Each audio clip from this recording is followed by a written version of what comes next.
राम राम जी। आत्म मंथन में आपका स्वागत है। अब हम नंबर्स की श्रृंखला में 23 नंबर के बारे में बात कर लेते हैं। अगर आपका जन्म 23 को हुआ है तो आपके लिए क्या रहता है, ठीक है, क्या बेस्ट टू बेस्ट रहता है। देखो, सबसे पहले मैं एक चीज़ बताती हूँ।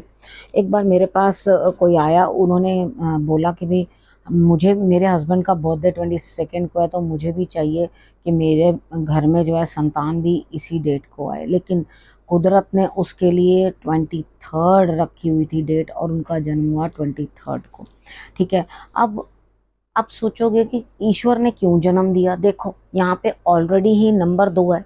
नंबर 2 चंद्रमा का नंबर है। ठीक है। और अगर यहाँ पर हम बात कर लेते हैं नंबर साथ में और कौन है, 3, तो गुरु का नंबर है।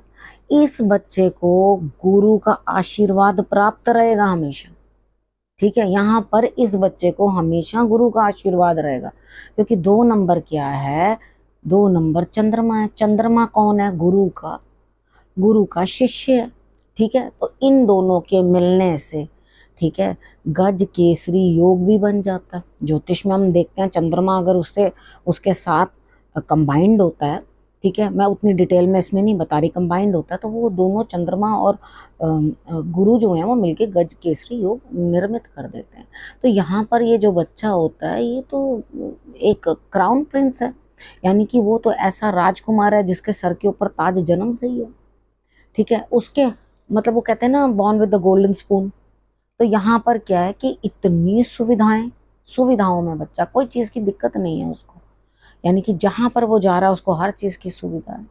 मन बड़ा इमोशनल रहता है, चंचल रहता है, यानी कि जल्दी से हर्ट हो जाता है, जल्दी से दिक्कत डिप्रेशन में चला जाता है ऐसा बंदा। तो यहाँ पे थोड़ा सा अपने इमोशंस को कंट्रोल रखना है। बड़ों का हमेशा साथ ढूंढते रहना है। बड़ों का अर्थात दादा हो गए, दादी हो गए, गुरु हो गए, कोई गुरु तुल्य हो गए, उनकी बातों में इनको बड़ा रस आता है। इनके साथ बात करनी शुरू करो। आप किसी भी बारे में, किसी भी विषय में, वो एकदम कहेंगे अच्छा और बताओ, अच्छा अच्छा ऐसा होता है और बताओ। मैंने कितने ऐसे बच्चों को जो है जो 23 नंबर वाले होते हैं, मैं कितनी बार बात करते करते एस्ट्रोलॉजिकली कुछ नक्षत्र, कभी ग्रह ले लेके बच्चों को स्टोरी सुनाने लग जाती हूँ। तो जो 23 नंबर वाले बच्चे होते हैं ना, वो बड़े खुश होकर, एक्साइटेड होकर सुनते हैं। अच्छा अच्छा और बताना और क्या था, फिर क्या हुआ। आप बीच में स्टोरी में से, आप ग्रुप में सब लोग बातें कर रहे हैं, होता है कभी हम लोग सब बहन भाई इकट्ठे होते हैं, आपस में बैठते हैं, बातचीत करते हैं, तो उनमें जो भी कोई बच्चा जो होता है 23 नंबर वाला है, वो तो सुनने का बड़ा जिज्ञासु होगा कि हाँ जी मुझे भी पता चल जाए क्या क्या बताया जा रहा है, क्या बता रहे हैं ये। तो वहाँ पे उसका ध्यान अलग होगा, बाकी बीच में कुछ अपनी अलग अलग बात कर देंगे, शुरू हो जाएंगे, कुछ और टॉपिक हो गया, किसी का फोन आ गया, कोई इधर उधर हो गया, लेकिन वो बच्चा जो है नहीं नहीं मुझे पूरी बात बताओ, फिर उसके बाद क्या हुआ, फिर वो मुझे पूरा बताओ, अच्छा फिर ऐसे कैसे होता है, वो वैसे कैसे होता है। हार्ट बड़ी जल्दी दुख जाता है, इमोशंस बड़ी जल्दी दब जाते हैं। तो यहाँ पर आपका उपाय भी यही है। ठीक है। अब ये चीज सोचो कि इस चीज के अंदर आपका उपाय भी यही है कि भाई आपने बड़ों के चरण पकड़ लेने हैं, गुरु के सानिध्य में बैठना है। अपने आप पाप कटेंगे, अपने आप कष्ट कटेंगे, अपने आप चीजें दूर होती जाएंगी। यानी कि किसी को भी आप अपना गुरु बना लो, बेटर रहेगा। लेकिन हाँ, इतना है, यहाँ पर आप शेर की तरह हिम्मती होते हो। ठीक है। आप कभी झुकते नहीं, सक्सेस आपके हाथों में आती है। आपको बड़ों से जो है हमेशा सुरक्षा मिलती है। जैसे कोई भी बड़ा होगा आपके लिए, हमेशा कोई दिक्कत होगी सब ऐसे घेरा बना लेंगे, नहीं ये हमारा बच्चा है, हमने इसका ध्यान करना है, ये करना है। तो ये आपके भाग्य की ही जो है वो बात है कि आपको उसके बाद फ्यूचर के इवेंट्स भी जो हैं उसके अंदर भी सक्सेस मिलेगी। आप कुछ भी करेंगे, एक बार जहां पर भी आप अटके, सपोज करो आप अपने लव में कहीं अटक जाते हो, क्योंकि ऐसे अटकाव आपके लिए जरूरी आ जाते हैं लाइफ के अंदर, प्रेम के, जहां पे आपका दिल टूट जाए, इमोशनली हर्ट हो जाओ, इस तरह के आपके पास ना बहुत चीजें आ जाती हैं। तो तुरंत गुरु का सहारा ले लेना, तुरंत बड़ों का सहारा ले लेना, वहां पे सपोर्ट मिल जाएगी और आप आगे बढ़ जाओगे। ठीक है। इन चीजों को अगर रखोगे, देखो आगे बढ़ो तो भी सक्सेस हाथ में। अगर एक बार किसी चीज के लिए आपको नहीं मिला, वो चीज नहीं मिली, तो आपने क्या करना, दोबारा कोशिश करनी है। अब अगर तिलक लगाना है ना, तो तिलक लगाना हल्दी और दूध मिला के, इस फिंगर से, रिंग फिंगर से तिलक अपने माथे पे लगाना शुरू करो। उसके अंदर थोड़ा सा मिल्क और उसके अंदर हल्दी, केसर भी डाल लो तो कोई दिक्कत नहीं है, ठीक है, ये डाल लो। ये जो नंबर्स हैं दोनों आपस में फ्रेंडली हैं, एनिमीज नहीं है, ठीक है। यहाँ पर समय समय पर चंद्रमा का स्वभाव कुछ चंचल होता है, उन्होंने अपने गुरु के साथ कुछ अच्छा तो किया भी नहीं था, ठीक है। तो यहाँ गुरु जो है उनसे थोड़े बहुत तो दिक्कत में रहते हैं, ठीक है, यहाँ से उनसे परेशान होते हैं। उन्होंने गुरु पत्नी पर ही जो है अपना बुरी नज़र डाल दी थी और उससे उनका पुत्र हुआ था बुध, ठीक है। तो यहाँ पर जो उनकी गुरु की पत्नी थी उनके साथ ही उनका रिलेशनशिप गड़बड़ हो गया था, ठीक है। अब यहाँ पर क्या है, इस चीज़ से रुष्ट तो है गुरु, तो यहाँ पे कहीं ना कहीं कभी ना कभी आपको बहन बेटियों के रिलेटेड, बुद्ध के रिलेटेड वो जो सब चीज़ें आ सकती हैं।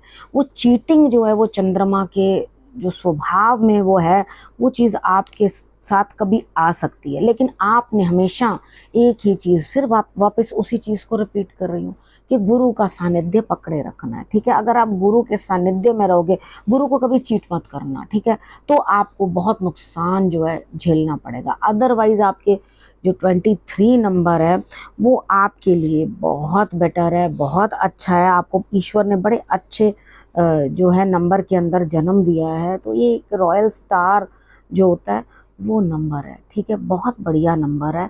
आपको कोई भी इस नंबर से जो है परेशानी नहीं है। जो परेशानियां जिस जगह आ सकती हैं, इमोशंस, मदर, ये सब चीज़ें मैंने आपको समझा दी हैं, ठीक है। कहीं ना कहीं बहन बेटियों से, नर्वस सिस्टम में आपके प्रॉब्लम होगी। सिर्फ गुरु का सानिध्य, उसके साथ वफादारी, बस यही आपके लिए गुरु मंत्र है। आपने यही करना है।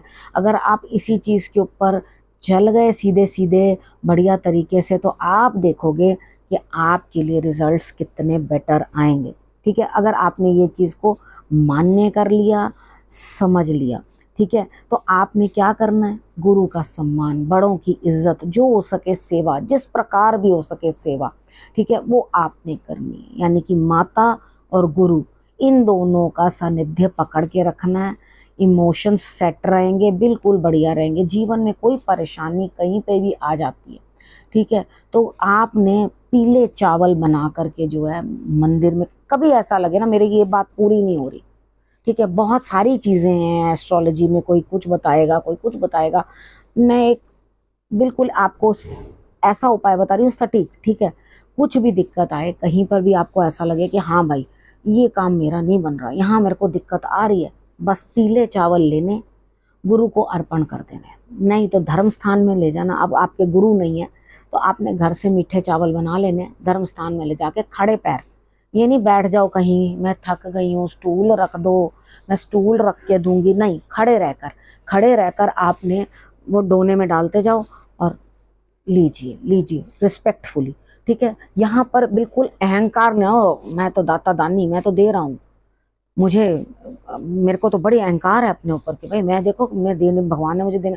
अरे आपको नतमस्तक होना चाहिए। जब फल लग जाते हैं ना पेड़ को, तो वो झुक जाता है, हाथ जोड़कर कहो ये लो जी खाओ, ठीक है ना। जब दे रहे हैं तो अहंकार नहीं, झुक के लो जी, ये आपने बस करना है। ये आपके लिए छोटे मोटी चीजें मैंने आपको बता दी हैं जो आपकी अड़चनों को दूर कर देंगे। अगर उसके बाद भी कुछ प्रॉब्लम है तो मैं हूं ना, पर्सनली आप मुझसे जब चाहे बात कर सकते हो, फ़ोन पे नहीं, व्हाट्सएप पे, ठीक है।